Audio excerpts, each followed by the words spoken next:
Poésie sur parole, magazine. Mais pour commencer, une rencontre avec Anne-Marie Albiac, qui publie Figuration de l'image chez Flammarion.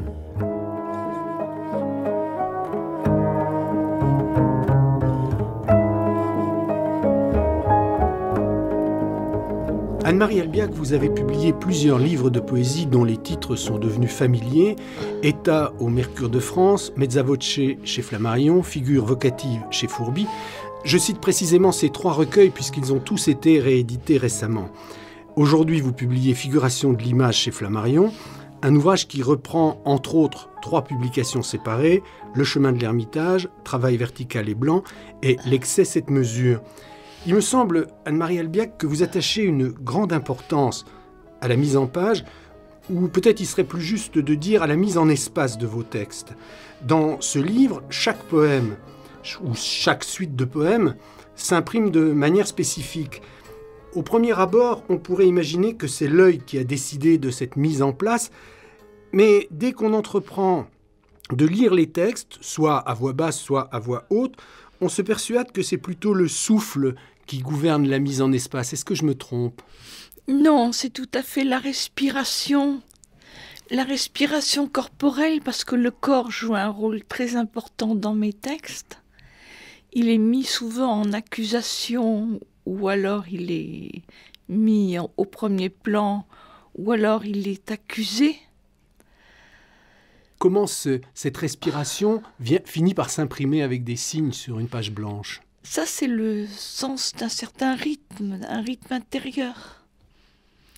La page blanche donne aussi son ordre, si on peut dire, son exigence. Et le souffle s'inscrit sur l'exigence de la page. Et précisément dans ce livre, on a l'impression que c'est le même souffle, le vôtre, oui, mais qu'il a des respirations ou des respires différents. Oui. Effectivement, le lyrisme qui porte ce souffle et le texte donne une urgence à un souffle légèrement différent suivant la littéralité du texte.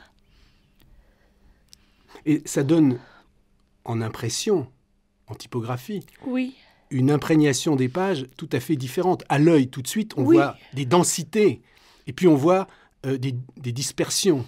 Oui, d'ailleurs, dans certains textes, comme Travail vertical et blanc, il y a beaucoup d'italiques qui sont pour l'œil, donc, des guillemets, des parenthèses. Et dans L'excès cette mesure, il y a au contraire une verticalité qui se joue. Ça m'a d'ailleurs étonné parce que celui qui s'intitule Travail vertical et blanc est plutôt horizontal. Oui. Et L'excès cette mesure est lui véritablement une sorte de verticalité trouée, blanchie, avec beaucoup d'espace ouvert, avec beaucoup de ruptures. J'imagine que dans le souffle qui s'exprime là, il y a aussi comme des blessures, comme des entailles, comme des reprises de souffle. Oui, en fait, je pensais au mot paralysie. Il y a une paralysie imminente qui est sous-jacente au texte et à tous les textes d'ailleurs. De même qu'il y a, je crois, et c'est le thème récurrent de mes textes, une menace qui vient à la fois de l'extérieur et de l'intérieur, et un interdit transgressé par le souffle. Mais il y a aussi autre chose qui revient dans ce livre, à 30 ou 40 pages de distance. Vous dites « Cela se situe dans une mémoire immédiate ». Et puis un peu plus loin, « L'invocation se fait matière, se révèle dans une mémoire immédiate ». Cette mémoire immédiate, comment vous la transcrivez, comment vous la percevez, comment vous la captez ? C'est-à-dire que cette mémoire immédiate, par une ellipse qu'on pourrait appeler énigme, que j'ai appelée énigme quand j'ai travaillé État, cette mémoire immédiate se transpose toujours à travers le voile d'une fiction. Et la fiction domine tous les thèmes. Elle domine le souffle, la mémoire, l'interdit, la menace et la claustration, parce que ce livre, Figuration de l'image, est écrit dans la claustration, c'est-à-dire dans le repliement à l'intérieur d'un certain espace dont personnellement je ne veux pas sortir ou ne peux pas. Mais quand vous évoquez ce voile du récit, ce qui est tout à fait intéressant quand on entre dans votre souffle, dans votre respiration et dans ce qu'elle véhicule, c'est qu'il y a un corps de récit dans chacun des poèmes. Mais il est plus ou moins, il affleure plus ou moins. Le voile est plus ou moins posé. Il y a, par exemple, dans le tout premier texte, Le chemin de l'ermitage, une densité de la prose qui donne un peu l'illusion d'un récit qui va se développer et qui a quand même une densité. Ensuite, dans d'autres textes, on voit bien comment ce récit se masque, disparaît, ressurgit. Et quand vous disiez tout à l'heure que dans certains des textes, il y a des passages en italique, des passages avec des guillemets, bien sûr qu'il y a un problème purement typographique, mais il y a également, semble-t-il, oui, des irruptions. Et ce n'est pas toujours exactement la même voix qui surgit. On a l'impression d'une polyphonie que vous êtes capable de maîtriser et en même temps de laisser passer. C'est-à-dire que, dans le fond, Le chemin de l'ermitage contient tous les thèmes du livre. Le masculin et le féminin s'exaspèrent, j'écris. Et chaque poème porte en soi sa propre fiction où le masculin et le féminin continuent à s'exaspérer. Dans une urgence. L'urgence est, me semble-t-il, très importante, le thème de l'urgence. Quand on lit vos textes, on se demande qu'est-ce qui est la part de la composition maîtrisée et qu'est-ce qui est la part de l'émotion. C'est-à-dire, qu'est-ce qui est la part qui reste sous contrôle et qu'est-ce qui est la part de l'irrépressible. Est-ce que c'est justement ce sentiment de l'urgence qui, à certains moments, vous amène ou à vous taire ou à déborder la parole ? Je ne crois pas qu'il y ait un manque de maîtrise de cette urgence. C'est simplement que dans un jeu de fiction, je laisse aller certaines images qui apparemment ne font pas partie de la logique du texte, de la logique immédiate. Donc il n'y a pas de débordement. Je pense que le texte est voulu en soi tel qu'il apparaît. J'avais une référence comme ça en tête en vous posant cette question. Je crois que c'est dans L'excès cette mesure. Il y a le mot épopée. Qui était dans État. Ou un blanc, silence. Comme si quelque chose qui allait se développer s'arrête. Mais je pense que la paralysie dont on parlait tout à l'heure est une menace aussi permanente. C'est-à-dire que la fiction doit lutter avec le silence. Et l'épopée, qui est un terme qui m'est familier, se voit devenir latérale. D'où un certain silence, mais un silence fictif. Un silence qui se dit, donc qui n'est plus silence. Quelle est la part de l'offrande ? Vous parlez d'une avidité de l'offrande et puis vous ajoutez aussitôt parole sacrificielle. Dans cette menace que vous venez de décrire, quelle est justement la part de ce qui peut être une offrande et en quoi les paroles sont-elles sacrificielles ? Sacrificielles parce qu'il y a blasphème. Il y a blasphème dans le débordement et un essai de maîtrise de la logique. Et quand il y a blasphème, il y a aussi sacrifice. Sacrifice. ciel.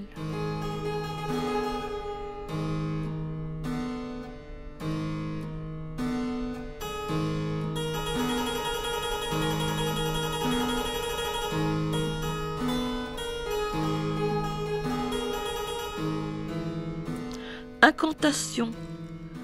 Je mangeais dans la main d'un dieu afin d'apparaître et rester sur cette terre fissurée.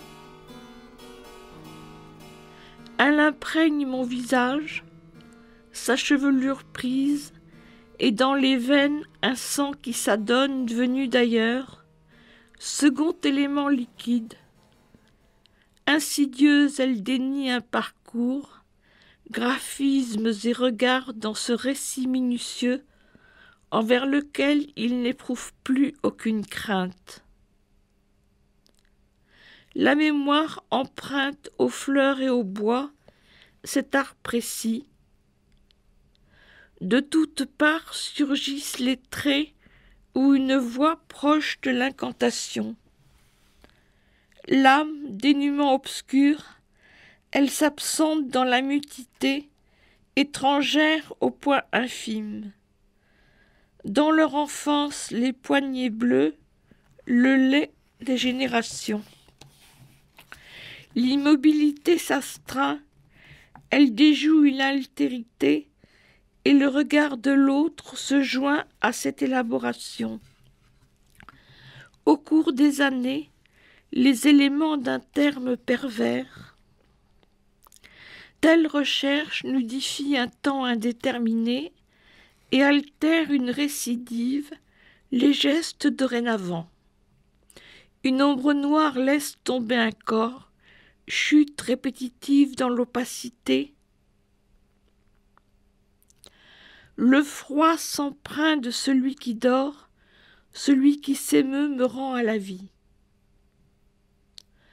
Trois tracés et une érudition pâle, elle enfantait dans les lignées du hasard, prémonition des données, les nuits anéantissent les objets d'une solitude incantatoire, s'amenuisent dans les sommeils, cet émoi des premiers jours. Un corps illicite, la nudité dans la respiration, il, désormais dans la rumeur. La vue du sang le faisait s'évanouir. Il ne reviendrait plus. Dans les couleurs dorsales, il se cherche au lever du jour. Je pensais cette plaie inouïe dans l'ultime étape, la nuit haletée et ses nourritures jusqu'à l'oubli, une esquisse sur la poitrine, cette couleur à nouveau jetée dans la terre, la chaleur soudaine dans les marges, répétition des absences, cette complicité au point de la blessure.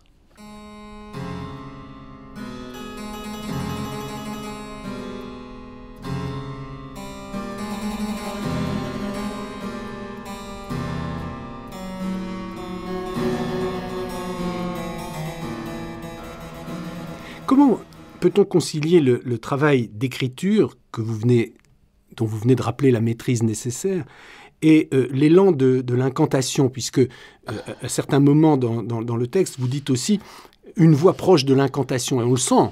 Oui. Quand on lit vos textes, on le sent, que cette voix peut être proche de l'incantation. Et comment on peut concilier une écriture maîtrisée avec l'élan forcément un peu irrépressible de l'incantation? Mais je crois que l'élan même, l'élaboration même de l'écriture et du signe sont déjà une incantation par rapport au zéro, à un arrière-plan zéro. Parce qu'il faut aussi penser à la perspective. Toute cette architecture de blanc et de délié sur la page se réfère sans cesse à une certaine géométrie de la pensée. Le mot géométrie apparaît d'ailleurs de Oui, façon le mot très géométrie claire. apparaît très clairement. Mais est-ce que cette géométrie se superpose ou est le soubassement d'une partition. On a souvent l'impression que vos textes sont comme des partitions. Vous parlez vous-même à un certain moment de l'impossible partition, et quand j'ai lu cette phrase, ils disent l'impossible partition, ils au pluriel. Et je me suis dit que pour vous, il n'y avait pas de partition impossible. C'est-à-dire que c'est la transgression de cette impossibilité qui fait le texte. La partition, c'est l'élan premier. Puis partition est un terme que j'aime parce qu'il est musical. Et dans l'excès cette mesure, il y a énormément de termes musicaux qui sont pris hors contexte, bien entendu, et avalés par le sens du déroulement du poème. Chez vous, le rôle de la voix et de la musique est omniprésent, mais il se manifeste comment au moment de l'écriture ? C'est dans la mémoire que se joue la voix. C'est une voix logique et en même temps sacrificielle, pour revenir au terme employé. Et comment elle fait texte ? Comment elle fait mot ? Comment elle fait signe sur la page ? Par une violence qui apparaît peut-être dans les textes, une violence faite au corps et qui est absolument nécessaire dans l'immédiateté de l'écrit, de l'élaboration. Le titre du dernier texte, L'excès, cette mesure. Est-ce qu'il n'y a pas deux lectures possibles de ce titre ? Parce qu'on peut évidemment dire l'excès est la mesure du poème, mais on peut dire aussi c'est l'excès même qui est la mesure du poème au sens rythmique et musical. Oui, tout à fait. Et de même que mesure est un terme musical, donc évidemment. Donc on ne peut pas simplement jouer sur la réciprocité évidente entre l'excès et la mesure. C'est ce qui donne tout l'espace de ce poème, en fait. C'est cette ambiguïté ou cette l'ambiguïté, l'ellipse permanente. Parce que je pense qu'il y a une apparente discontinuité dans tout ce que j'écris. Mais elle n'est qu'apparente. Elle est apparente. Et c'est ce que j'appellerais l'énigme. Mais quel est le fond de continuité ?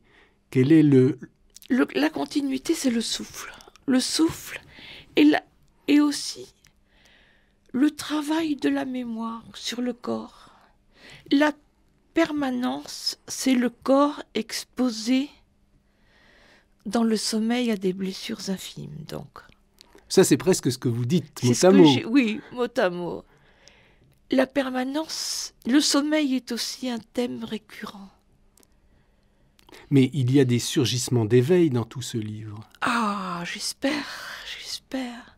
Il y a pour reprendre le thème, une violence qui produit un écho et qui travaille dans l'écho et qui est l'éveil. Et vous acceptez même une lecture mystique de ce mot ? Mais justement, je pensais au thème de ferveur, parfois, ce qui me faisait penser à Pierre-Jean Jouve, une ferveur pas proprement mystique, mais une sorte de sacrifice, oui, pour reprendre encore le thème, une ferveur qui se joue du hasard.